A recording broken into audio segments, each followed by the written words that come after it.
여보, 이제 솔직하게 말해봐. 우리 노후자금 진짜 다 날린 거야? 저는 대답할 수가 없었습니다. 텅 빈 상가 복도에 홀로 앉아 핸드폰을 쥐고 있었거든요. 아내 목소리가 떨리고 있었어요. 당신 혼자 버티지 말고 말 좀 해봐. 전화 너머로 흐느끼는 소리가 들렸습니다. 가슴이 무너져 내렸어요. 36년을 일한 끝에 모은 돈 전부를 이곳에 쏟아부었습니다. 처음엔 괜찮은 투자라고 생각했어요. 겨울 3달만 버티면 월세가 줄줄 들어온다는 말을 믿었거든요. 그런데 어느 날 모든 게 무너졌습니다. 그리고 오늘 드디어 아내에게 진실을 말해야 하는 순간이 왔습니다. 전화 너머 아내가 다시 물었어요. 저는 목이 메어 한마디도 할 수 없었습니다. 도대체 저에게 무슨 일이 있었던 걸까요? 사연 시작 전에 구독과 좋아요 부탁드려요. 오늘도 은빛 인생 편지를 찾아주신 고마운 분들께 행복과 기쁨이 가득하시길 바랍니다. 2021년 1월이었습니다. 저는 서울 강서구 작은 아파트 거실에 앉아 퇴직 통보서를 내려다보고 있었어요. 36년간 다니던 중소기업에서 명예퇴직 대상자가 됐다는 통보였죠. 갑작스러웠습니다. 예상은 했지만 막상 현실이 되니 머릿속이 하얘졌어요. 아내가 옆에 앉아 조용히 말했어요. 여보, 괜찮아. 우리 그동안 모은 돈도 있고 퇴직금도 나오잖아. 저는 고개를 끄덕였지만 가슴 한쪽이 무거웠습니다.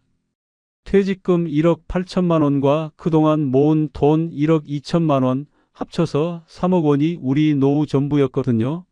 3억으로 앞으로 20년을 살아야 한다는 현실이 막막했어요. 연금은 국민연금 월 80만 원이 전부였고 아내는 전업주부라 별도 수입이 없었습니다. 계산을 해보니 한 달에 쓸 수 있는 돈이 200만 원 남짓이었죠. 병원비며 생활비며 관리비까지 빼고 나면 여유 있게 살기엔 빠듯했습니다. 저는 그때 결심했어요. 이 돈을 불려야 한다고. 안정적인 월세 수익만 만들어도 여유로운 노후를 보낼 수 있을 거라고 생각했죠. 그래서 부동산 투자를 시작했습니다. 처음엔 조심스러웠어요. 인터넷을 뒤지고 유튜브 부동산 채널을 구독하면서 공부했습니다. 상가 투자가 좋다는 말이 많았어요. 아파트는 가격이 너무 높고 오피스텔은 공실 위험이 크다는데 상가는 입지만 좋으면 월세가 안정적으로 들어온다고 했죠.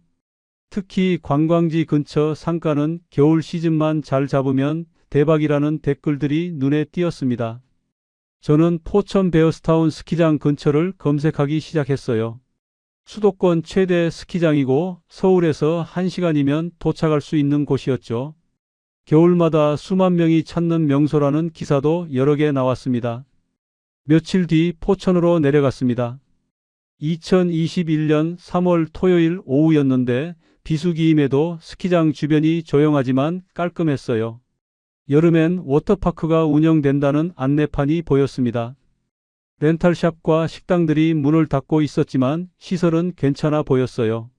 저는 생각했습니다. 겨울 되기 전에 다시 와봐야겠다. 7월쯤 다시 내려갔습니다. 중개사무소 문을 열고 들어갔어요. 40대 중반쯤 되어 보이는 중개업자가 반갑게 맞아줬습니다. 제가 말했습니다. 여기 스키장 근처 상가 보러 왔는데요. 투자할 만한 게 있을까요? 중개업자가 말했죠. 사장님, 타이밍 딱 좋으세요. 지금 스키장 바로 앞 상가 하나 나왔는데 정말 좋은 물건입니다.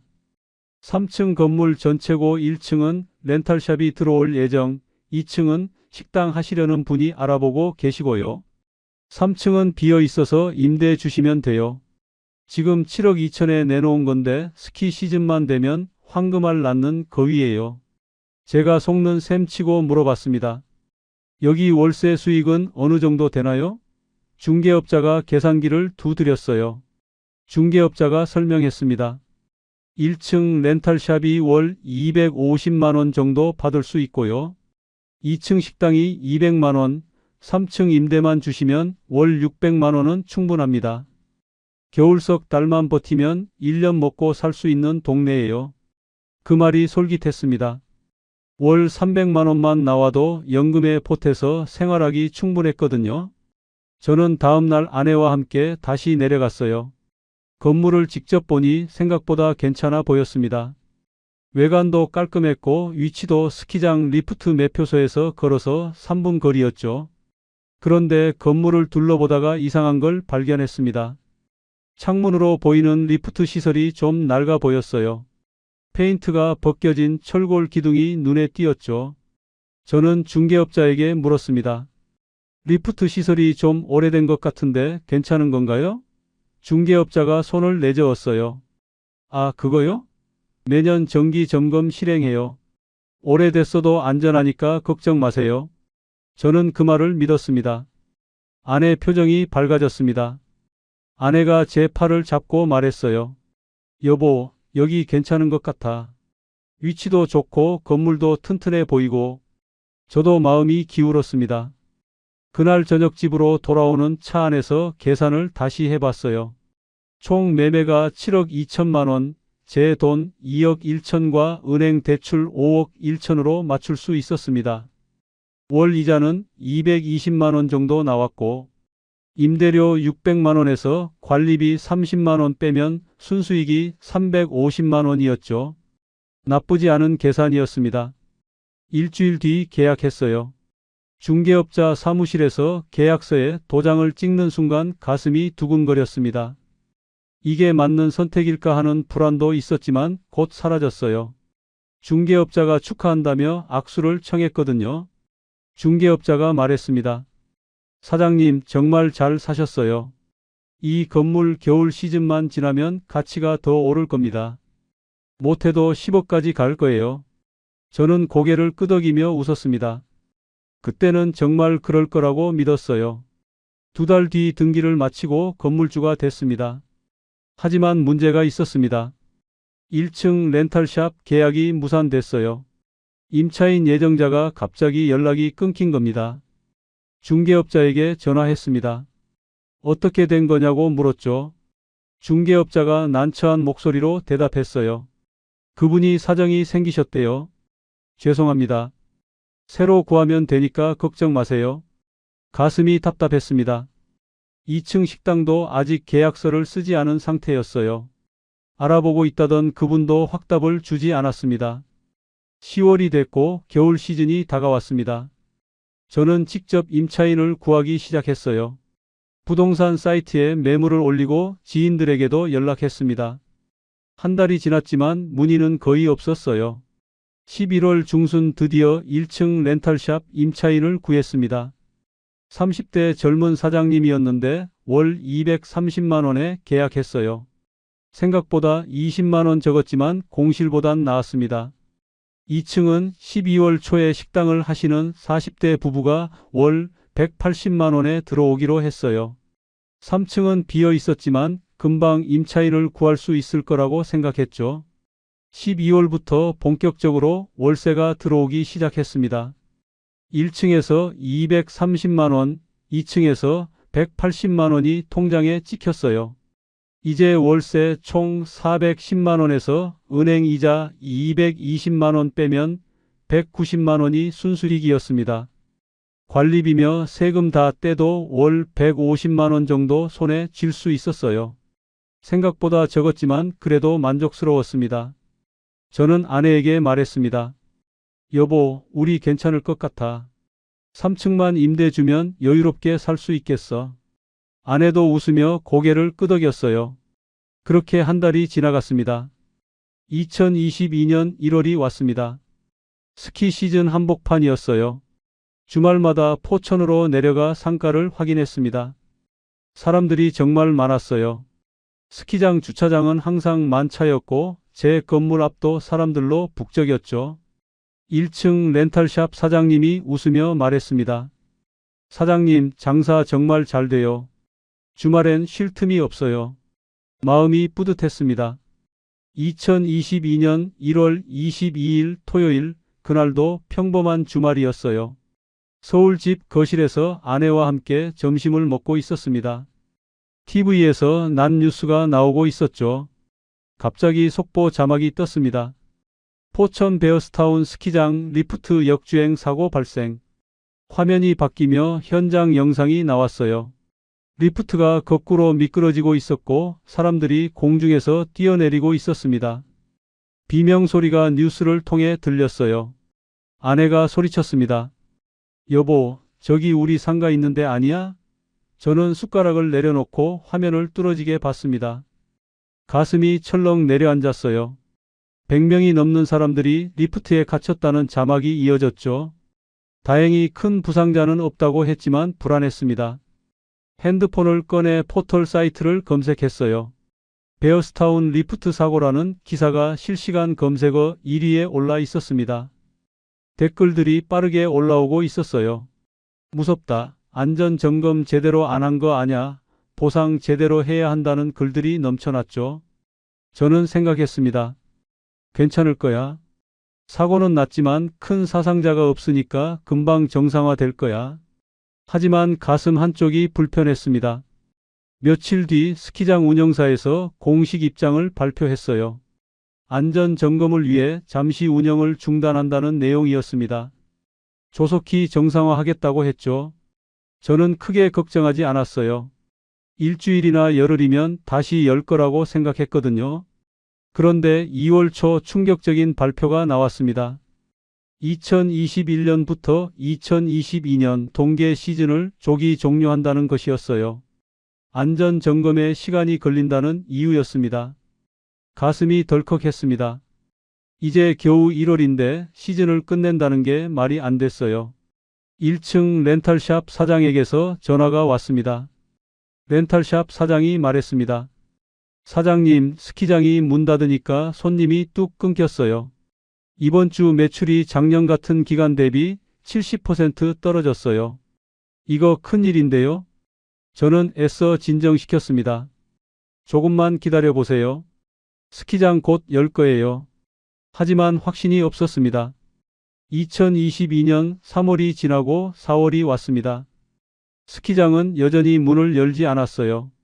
운영사 홈페이지엔 아무 공지도 올라오지 않았습니다. 저는 불안해지기 시작했어요. 제가 직접 운영사에 전화를 걸었습니다. 담당자가 말했어요. 안전 점검이 예상보다 오래 걸리고 있습니다. 다음 시즌 재개를 목표로 하고 있으니 양해 부탁드립니다. 다음 시즌이라니? 그 말은 2022년 12월까지 기다려야 한다는 뜻이었어요. 거의 1년을 버텨야 하는 겁니다. 머리가 하얘졌습니다. 5월 들어서 더 큰 문제가 생겼습니다. 1층 렌탈샵 사장이 월세를 못 낸다고 연락했어요. 렌탈샵 사장 목소리가 지쳐 있었습니다. 사장님, 정말 미안한데 이번 달 월세 좀 못 낼 것 같아요. 손님이 하나도 안 와요. 지난달 매출이 30만 원이에요. 직원들 월급도 빚내서 주고 나면 제 손에 남는 게 없어요. 저는 다급하게 물었습니다. 그럼 다음 달은요? 렌탈샵 사장이 한숨을 쉬었어요. 솔직히 말씀드리면 폐업 생각하고 있어요. 스키장이 언제 열릴지도 모르는데 더 버티는 게 의미가 없어요. 전화를 끊고 멍하니 앉아 있었습니다. 1층마저 비면 월세 수입이 180만 원밖에 안 남았어요. 은행 이자 220만 원도 못 내는 상황이 되는 겁니다. 아내에게는 아직 말하지 못했습니다. 걱정시키고 싶지 않았거든요. 혼자 고민하며 밤을 지새웠어요. 6월 초 2층 식당 사장에게서도 비슷한 연락이 왔습니다. 식당 사장이 한숨 섞인 목소리로 말했어요. 사장님, 저희도 장사가 안 돼요. 평일엔 손님이 한 명도 안 와요. 주말도 예전에 10분의 1 수준이에요. 월세를 좀 깎아주실 수 있을까요? 머리가 복잡해졌습니다. 월세를 깎아주면 은행 이자도 못 내는 상황이 올 수도 있었거든요. 제가 말했습니다. 조금만 더 버텨주세요. 제 사정도 어려워서요. 식당 사장이 조용히 대답했어요. 알겠습니다. 그런데 사장님, 저희도 9월까지만 하고 그만둘 것 같아요. 가슴이 철렁했습니다. 6월 중순 포천 상인에 비상 모임이 있다는 문자가 왔습니다. 베어스타운 주변 건물주와 상인들이 모여서 대책을 논의한다는 내용이었죠. 저도 참석했습니다. 내촌면 주민센터 회의실에 모두 모였어요. 다들 표정이 어두웠습니다. 상인회장이 앞에 나와 말했어요. 상인회장이 목소리를 높였습니다. 여러분, 우리가 이대로 당하고만 있을 수는 없습니다. 스키장 운영사에 공식 항의하고 재개장 일정을 명확히 밝히라고 요구해야 합니다. 박수가 터져 나왔습니다. 누군가 소리쳤어요. 그렇게 합시다. 우리 생존이 걸린 문제예요. 하지만 옆자리 건물주가 고개를 저었습니다. 건물주가 조용히 말했습니다. 항의한다고 뭐가 달라지겠어요? 운영사도 지금 경영난이라던데 재개장할 돈이 없는 것 같아요. 분위기가 싸늘해졌습니다. 또 다른 상인이 말했어요. 그럼 우린 어떡하라고요? 이대로 다 죽으라는 거예요? 회의실이 술렁거렸습니다. 누군가는 소송을 하자고 했고 누군가는 포기하자고 했어요. 결론은 나지 않았습니다. 2시간 동안 얘기했지만 대책은 없었죠. 집으로 돌아오는 차 안에서 한숨만 나왔습니다. 7월 초 1층 렌탈샵이 결국 폐업했어요. 셔터가 내려가고 간판도 떼어냈습니다. 텅 빈 1층을 보며 무릎에 힘이 풀렸어요. 새 임차인을 구하려고 부동산에 매물을 올렸습니다. 하지만 한 달이 지나도 문의는 단 한 건도 없었어요. 중개업자가 솔직하게 말했습니다. 사장님, 지금 이 동네에 누가 들어오겠어요? 스키장 문 닫았는데 임대료 반값으로 내려도 안 될 겁니다. 가슴이 철렁했습니다. 제가 물었어요. 그럼 제 상가 지금 팔면 얼마에 팔릴까요? 중개업자가 난처한 표정을 지었습니다. 지금 시세로는 5억 정도? 솔직히 그것도 사는 사람 있을지 모르겠어요. 7억 2천에 샀는데 2억이 날아간 겁니다. 대출 5억을 갚으면 제 손에 남는 건 하나도 없었어요. 오히려 마이너스였죠. 8월이 됐습니다. 2층 식당 사장이 9월까지만 하겠다고 정식으로 통보했어요. 이제 남은 임차인은 2층 식당뿐인데 그마저 떠난다는 겁니다. 9월 이후부터는 월세 수입이 완전히 끊기는 거예요. 은행 이자 220만 원을 제 주머니에서 내야 했습니다. 노후 자금에서 매달 220만 원씩 빠져나가기 시작했어요. 그날 밤 아내가 물었습니다. 여보, 요즘 표정이 안 좋은데 무슨 일 있어? 저는 고개를 저었습니다. 아니야, 아무것도 아니야. 하지만 목소리가 떨리고 있었어요. 아내가 제 손을 잡았습니다. 당신 혼자 뭔가 감당하고 있는 거 아니야? 말 좀 해봐. 저는 입을 열 수가 없었습니다. 말하는 순간 모든 게 무너질 것 같았거든요. 그냥 조용히 말했어요. 괜찮아. 조금만 더 버티면 돼. 곧 다 괜찮아질 거야. 하지만 저 자신도 믿지 못하는 말이었습니다. 9월 1일 2층 식당도 문을 닫았어요. 건물 전체가 텅 비었습니다. 낮에 혼자 상가에 가서 복도를 걸어봤어요. 제 발소리만 울려 퍼졌습니다. 1층 렌탈샵 자리엔 먼지가 쌓여 있었고 2층 식당엔 의자들이 엉망으로 놓여 있었어요. 창밖을 내다봤습니다. 스키장 건물이 보였어요. 리프트는 멈춰 있었고 슬로프는 풀로 덮여 있었습니다. 여름인데도 스산해 보였어요. 문득 깨달았습니다. 이건 끝이 아니라 시작이구나. 앞으로 더 큰 지옥이 기다리고 있다는 걸. 2022년 10월이 왔습니다. 제 통장에서 매달 220만 원씩 빠져나갔습니다. 노후 자금이 눈 녹듯 줄어들고 있었습니다. 남은 돈은 2억 5천 정도였어요. 이대로 가면 1년도 안 돼서 바닥날 게 뻔했죠. 밤마다 계산기를 두드렸습니다. 은행 이자를 어떻게든 줄여야 했어요. 대출을 일부라도 갚으면 이자 부담이 줄 거라고 생각했습니다. 하지만 손에 쥔 돈으로 5억 대출을 갚기엔 턱없이 부족했어요. 아내는 여전히 모르고 있었습니다. 저는 매일 아침 평소처럼 나가고 저녁에 돌아왔어요. 상가에 가서 혼자 시간을 보내다 오는 날이 많았습니다. 텅 빈 건물에 앉아 창밖만 바라봤죠. 어느 날 아내가 물었습니다. 여보, 상가 월세는 잘 들어오고 있어? 요즘 경기가 안 좋다던데? 가슴이 철렁했습니다. 제가 대답했어요.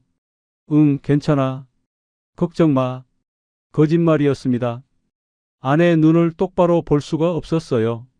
고개를 돌리고 거실을 나왔습니다. 10월 말 충격적인 뉴스가 나왔습니다. 베어스타운이 10월 31일부로 무기한 휴장에 들어간다는 공식 발표였어요. 더 이상 재개장 일정을 말하지 않았습니다. 다음 날 상인의 단톡방에 공지가 올라왔습니다.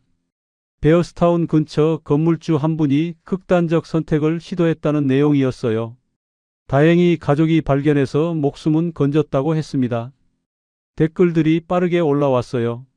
너무 안타깝다. 우리도 남일 같지 않다. 정말 힘들다는 글들이었죠. 저도 댓글을 달려다가 멈췄습니다. 뭐라고 써야 할지 몰랐거든요. 그 건물주분 마음이 이해됐습니다. 11월 첫째 주 은행에서 전화가 왔어요. 대출 상담사가 말했습니다. 고객님, 대출 이자 연체가 한 달째입니다. 빠른 시일 내에 납부해 주셔야 합니다. 깜짝 놀랐습니다. 제가 물었어요. 연체요? 제가 매달 이체하고 있는데요. 상담사가 설명했습니다. 10월분이 미납이에요. 통장 잔액 부족으로 자동 이체가 안 됐습니다. 식은땀이 흘렀습니다. 통장을 확인해 보니 잔액이 15만 원밖에 없었어요. 제가 관리하던 생활비 통장이었는데 어느새 바닥나 있었습니다. 급히 노후 자금 통장에서 220만 원을 옮겼어요. 연체 이자까지 합쳐 총 240만 원이 빠져나갔습니다. 손이 떨렸어요. 그날 저녁 아내가 통장 정리를 하고 있었습니다. 아내가 말했어요. 여보, 이상한데? 이번 달 임대료 안 들어왔어? 우리 생활비 통장에 돈이 15만 원밖에 없어. 관리비랑 식비 쓰려고 했는데 카드 결제가 안 됐어. 심장이 빠르게 뛰었습니다. 제가 얼버무렸어요.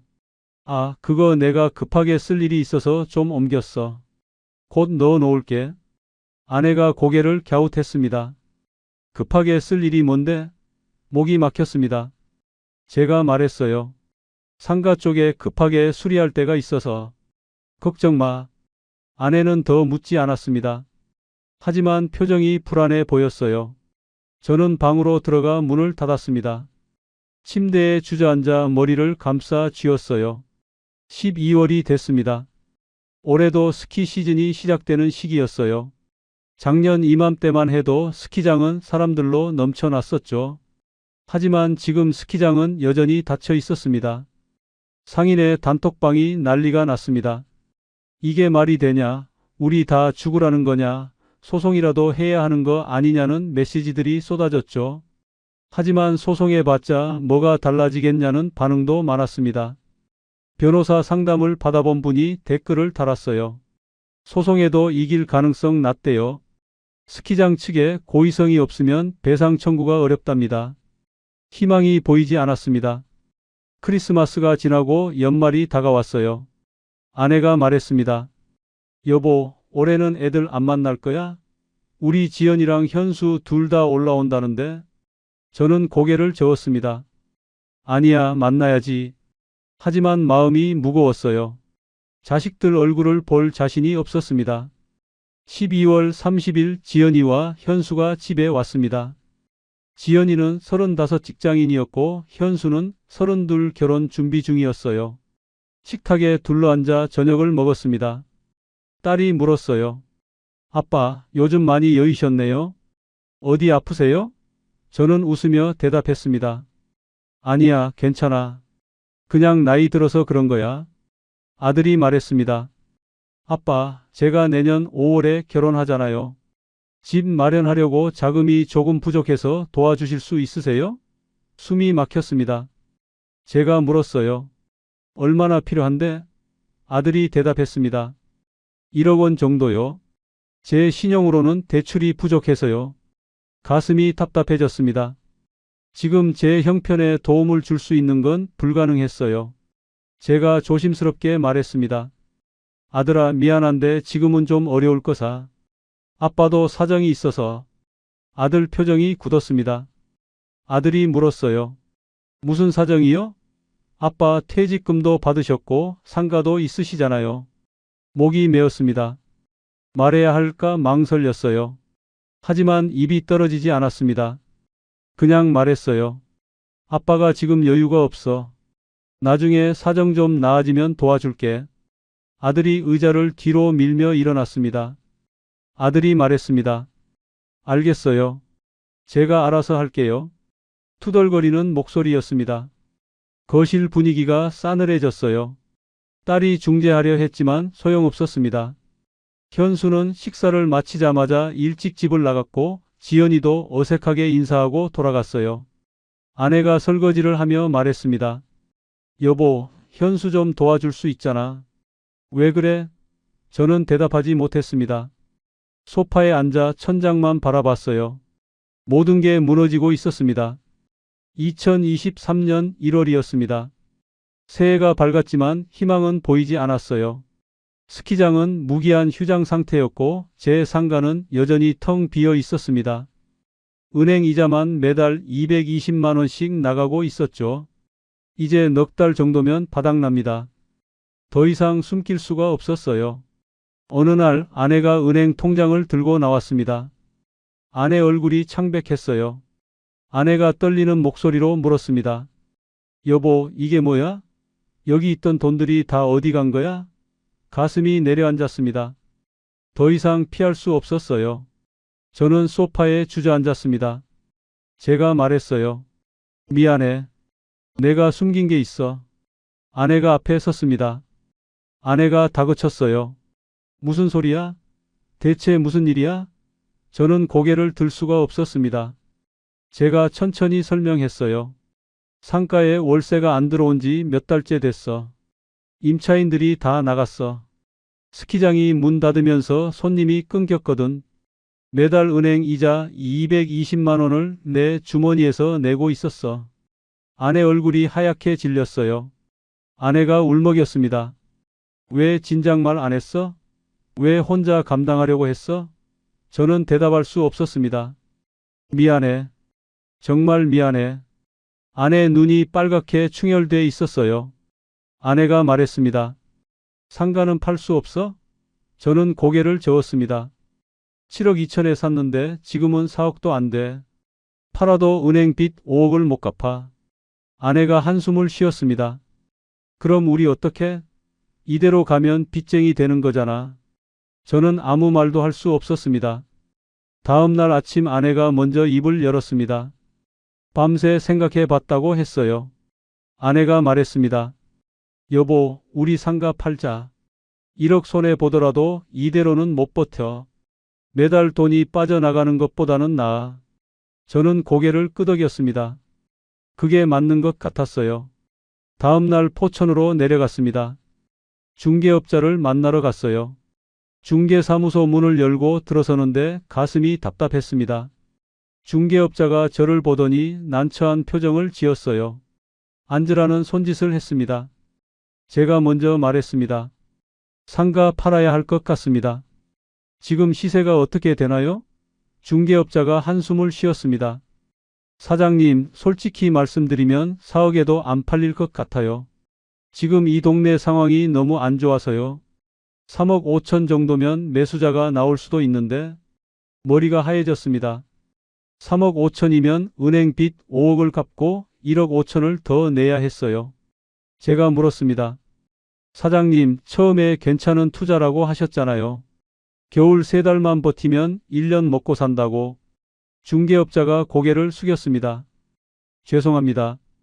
저도 스키장이 이렇게 될 줄 몰랐어요. 저도 이 동네에서 20년 넘게 일했는데 이런 적은 처음입니다. 중개업자 목소리도 지쳐 있었어요. 제가 다시 물었습니다. 그럼 제가 어떻게 해야 하죠? 중개업자가 조심스럽게 말했습니다. 경매 넘어가기 전에 빨리 처분하시는 게 나아요. 경매 가면 더 싸게 나갈 거고 잘못하면 신용불량자가 될 수도 있어요. 중개사무소를 나오며 텅 빈 거리를 걸었습니다. 예전엔 사람들로 북적이던 이 거리가 유령 도시처럼 조용했어요. 문 닫은 상가들만 줄지어 있었습니다. 제 상가 앞을 지나갔습니다. 먼지 쌓인 창문 너머로 텅 빈 실내가 보였어요. 이곳에 제 인생이 묻혀 있었습니다. 결국 3억 5천에 매물을 내놓았습니다. 2월이 지나고 3월이 됐어요. 한 달이 지나도 매수자는 나타나지 않았습니다. 중개업자가 전화했습니다. 사장님, 3억으로 낮춰보시는 게 어떨까요? 제가 물었어요. 3억이면 저한테는 너무 손해인데요? 중개업자가 한숨을 쉬었습니다. 그게 현실이에요. 이 동네 상가들이 다 이래요. 10억 하던 건물도 5억에도 안 팔려요. 하지만 어쩔 수 없었어요. 3억으로 낮췄습니다. 4월 초 드디어 매수자가 나타났습니다. 서울에서 온 투자자였는데 현금 보유자였어요. 계약을 진행했습니다. 계약금 3천만 원을 받고 중도금과 잔금 일정을 잡았죠. 5월 말 잔금을 치르기로 했습니다. 그날 집으로 돌아와 아내에게 말했어요. 여보, 3억에 팔렸어. 아내 얼굴이 굳었습니다. 5월 28일 상가 잔금 날이었습니다. 은행에서 모든 절차를 마쳤어요. 등기 이전하고 대출금 중 3억을 상환했습니다. 제 통장엔 아무것도 남지 않았어요. 오히려 대출 잔액 2억만 남았습니다. 2년 전 노후 자금이 모두 사라지고 빚만 남은 상태였어요. 은행을 나오며 다리에 힘이 풀렸습니다. 아내가 제 팔을 잡아줬어요. 그날 저녁 아내와 마주 앉았습니다. 앞으로를 계획해야 했어요. 아내가 말했습니다. 지금 상황상 우리 집을 줄여야 할 것 같아. 집을 팔아 전세로 옮기고 남는 돈으로 남은 대출금 모두 상환하자고 했어요. 그리고 나머지 돈은 모아뒀다 생활비로 쓰자고 했습니다. 저는 고개를 끄덕였습니다. 그렇게 하는 수밖에 없었어요.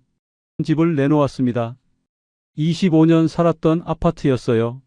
시세는 4억 정도였습니다. 일주일 만에 계약자가 나왔어요. 전세로 나갈 집도 구했습니다. 방 2개짜리 작은 빌라였어요.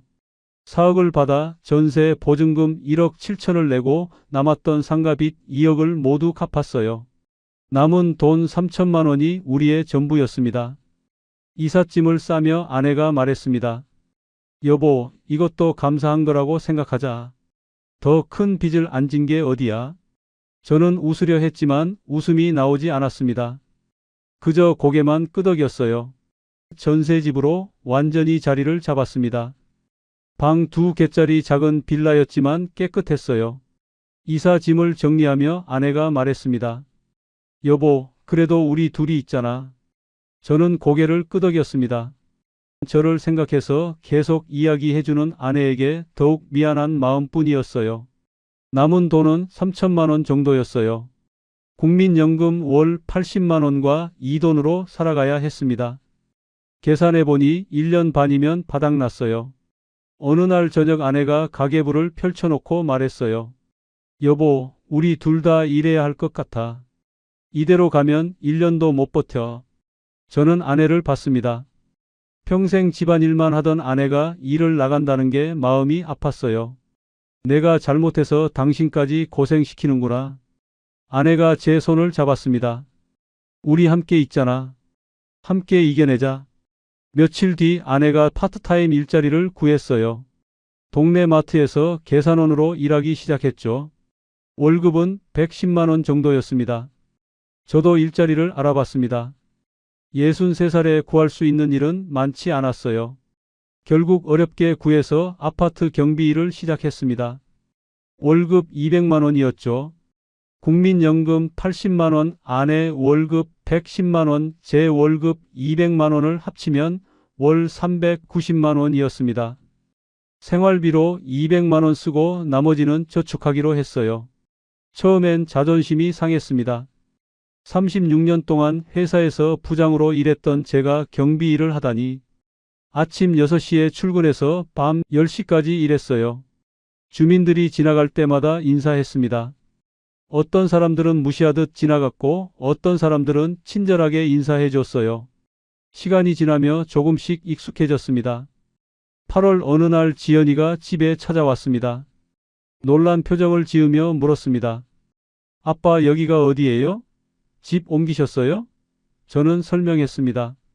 전세집으로 옮겼어. 규모 좀 줄였지. 미리 말 못해서 미안하다고, 너희들 걱정할까봐 말하지 못했다고 했어요. 딸이 거실을 둘러봤습니다. 왜요? 무슨 일 있으세요? 저는 아내와 눈을 마주쳤어요. 그리고 딸에게 솔직하게 말했습니다. 아빠가 투자를 실패했어. 투자했던 상가가 망해서 돈을 많이 잃었어. 지연이 얼굴이 굳었습니다. 얼마나요? 제가 대답했습니다. 원래 3억 있던 거 지금 3천만 원 정도 남았어.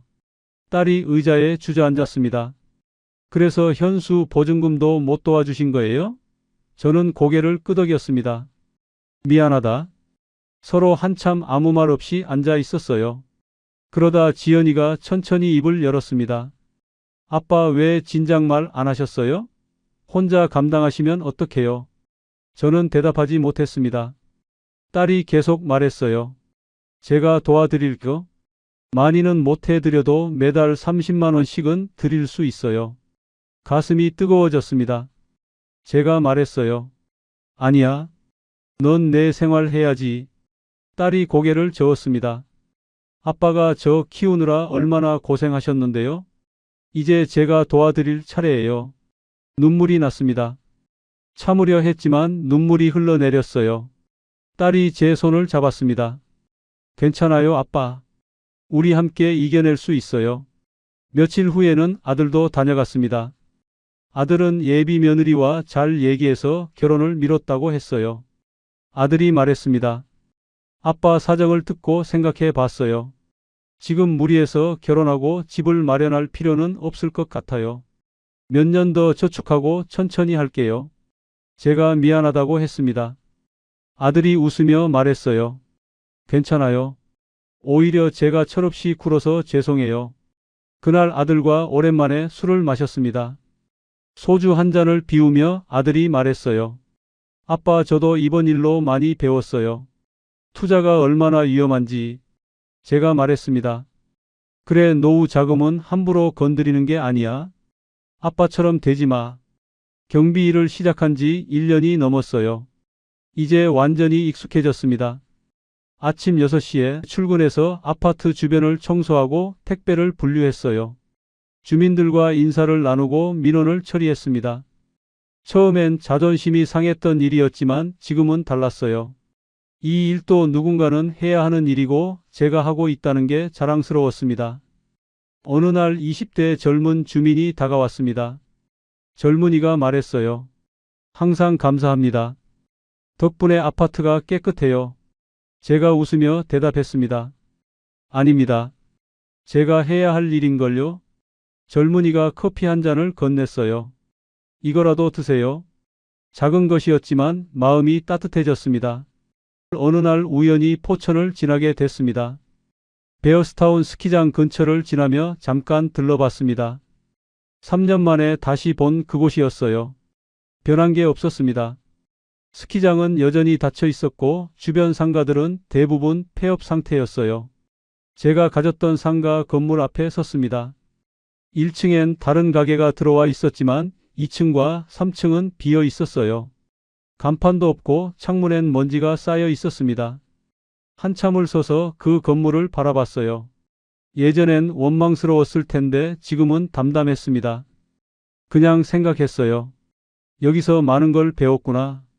차에 올라타 시동을 걸었습니다. 백미러로 스키장이 보였어요. 리프트는 여전히 멈춰 있었고 슬로프엔 풀이 자라고 있었습니다.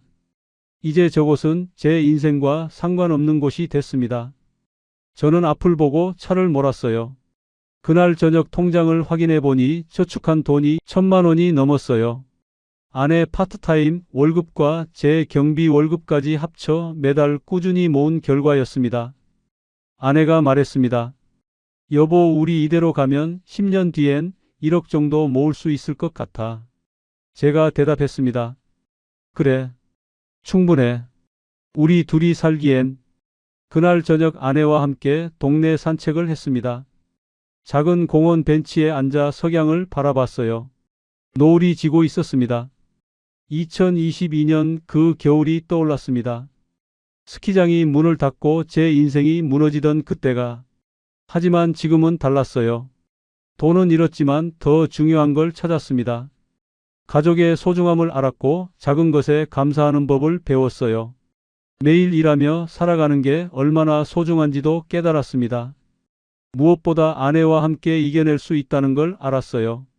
해가 완전히 지고 어둠이 내렸습니다. 공원 가로등이 하나둘 켜졌어요. 저는 아내에게 말했습니다. 여보, 우리 집에 가자. 아내가 고개를 들고 웃었습니다. 손을 잡고 일어섰습니다. 걸어가는 우리 그림자가 길게 늘어졌어요. 그 그림자를 보며 생각했습니다. 그 겨울 우리 동네는 사라졌지만 우리는 여전히 여기 있습니다.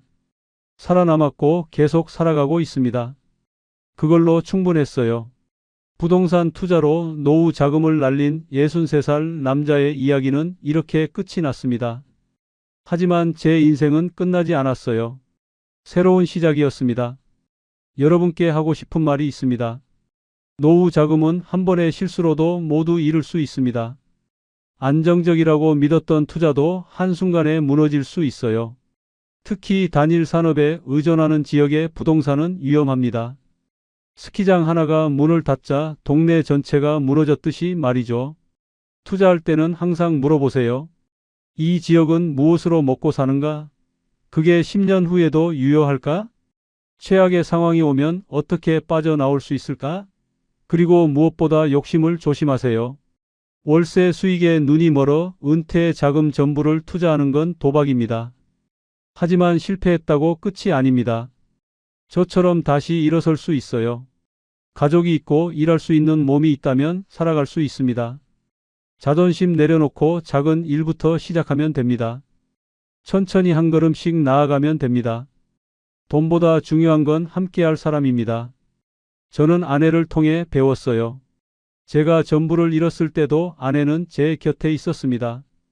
그게 가장 큰 재산이었어요. 지금 제 이야기를 듣고 계신 여러분도 기억하세요. 노후는 돈만으로 준비되는 게 아니라는 걸. 건강하게 일할 수 있는 몸과 함께할 가족, 작은 것에 감사하는 마음이 더 중요합니다. 포천 베어스타운은 지금도 문이 닫혀 있습니다. 언제 열릴지 아무도 모릅니다. 하지만 저는 이제 그곳을 떠났어요. 제 인생은 계속되고 있습니다. 여러분의 인생도 마찬가지입니다. 한 번의 실패가 전부가 아닙니다. 다시 일어설 수 있습니다. 함께 이겨낼 수 있습니다. 그 겨울 이후 우리는 여전히 살아가고 있습니다. 그걸로 충분합니다. 혹시 여러분도 비슷한 경험이 있으신가요? 아니면 주변에서 이런 일을 겪은 분들을 아시나요? 댓글로 여러분의 이야기를 들려주세요. 여러분의 경험이 또 다른 누군가에게는 삶의 지혜가 될 수도 있습니다. 부디 여러분은 저와 같은 경험을 겪지 않으시길 바랍니다. 오늘의 이야기가 마음에 닿으셨다면 구독과 좋아요 부탁드려요. 은빛 인생 편지에서 더 많은 인생 사연을 만나보세요. 여러분 모두 안전하고 평안한 노후 보내시길 진심으로 바랍니다. 오늘도 함께해 주셔서 감사합니다.